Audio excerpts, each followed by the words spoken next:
Joining us now, NBC's Garrett Haake, also with us, Jen Psaki and Mark Short. Thank you for remaining on this hour. But Garrett, I want to start with you. How much more do we know about Trump's decision to select Pete Hegseth to be Secretary of Defense? Not a lot, Jose, but it's in keeping with how he views a lot of these appointments. He likes to see people who he thinks fit the sort of central casting idea of the positions he's trying to select.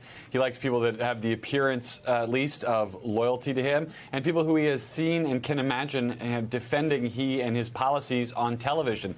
Hegseth fits those categories, although, as some of those clips pointed out, he lacks much, if any, significant experience managing any kind of large organization or bureaucracy, and despite being a veteran and a combat veteran himself, lacks much institutional knowledge of the agency he would lead. I think he could face somewhat of a difficult confirmation process, but this is also what I think you'll hear me say a lot over the next couple of months, and elections have consequences pick here, because Trump could even afford to lose a couple of Republican votes, like a Lisa Murkowski, and still potentially get Hegseth over the line. But this would be the one that I would circle on my calendar as, at least from what we've seen so far from Trump's pick, the one that's likely to be the biggest uphill climb in terms of a confirmation.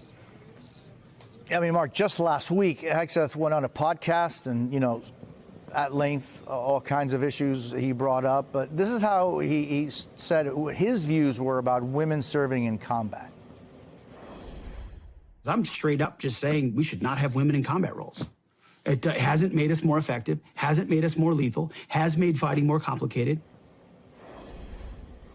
Do you think that, and Garrett's point, confirmation in the Senate, is this kind of comment maybe a problem for that? Well, I'm sure there'll be a long confirmation process for several of the appointees, but I wouldn't underestimate Pete. I think that, as Garrett said, Pete has served 20 years. He was awarded the Bronze Star twice in Iraq and Afghanistan. He's somebody that I got to know when he was running Concerned Veterans for America. I think people will too quickly underestimate Pete, and I think that that this is a welcome change for a lot of people who want to see a change at the Pentagon.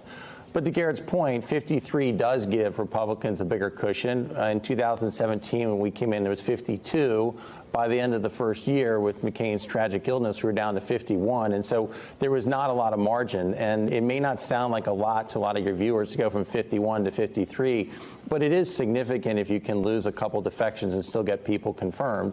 And I think that there's going to be probably additional picks, and I think Democrats will look to try to get a scalp. Exactly who they target at this point, though, I think is unknown, because there's going to be additional picks. But I wouldn't underestimate Pete. I think Pete will present himself well in a confirmation hearing, and so let's let it play out.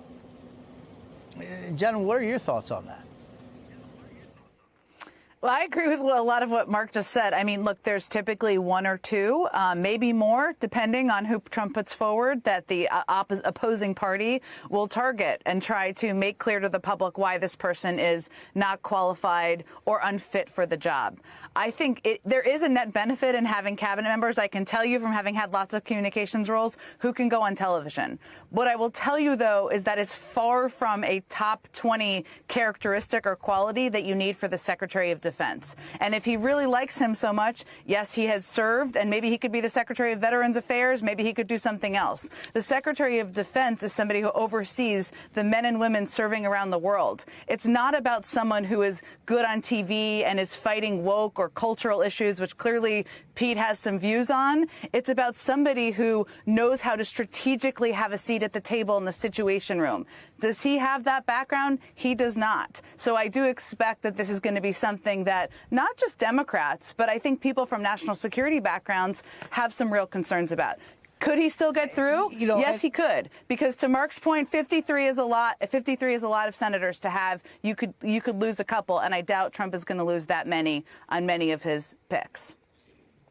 And Jen, just on the issue of that Mark was speaking about institutional knowledge and experience, has that been the most important quality for cabinet members? Obviously, the DOD is in a class by itself, but institutional knowledge and managerial experience in bureaucracies, is that the most important, or are those the most important qualities?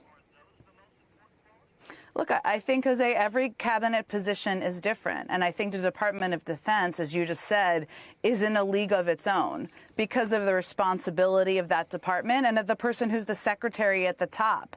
And it's not, again, just about fighting issues that are cultural. It is about having a seat, sitting next to the president and the vice president in the situation rooms when there are matters of war and peace, matters of using military force or not military force. When do you put our men and women's lives at risk? And are you somebody who can go sit at a table in a foreign capital and be taken seriously by your counterparts who are the secretaries of defense of other countries? That's what that job is about. It's different. The bureaucracy, the shorthanding of that is much bigger. It's about being able to have a legitimate global role. And is this somebody who can have a legitimate global role? We don't have any knowledge of his background to suggest he can. It's not just about being good on TV. But again, I don't know whether this is going to be the pick that everybody focuses on. And I also don't know that Trump is going to lose more than 3 senators. That is actually, to Mark's point, a lot of people to lose on a pick, especially given the loyalty he has within the party right now.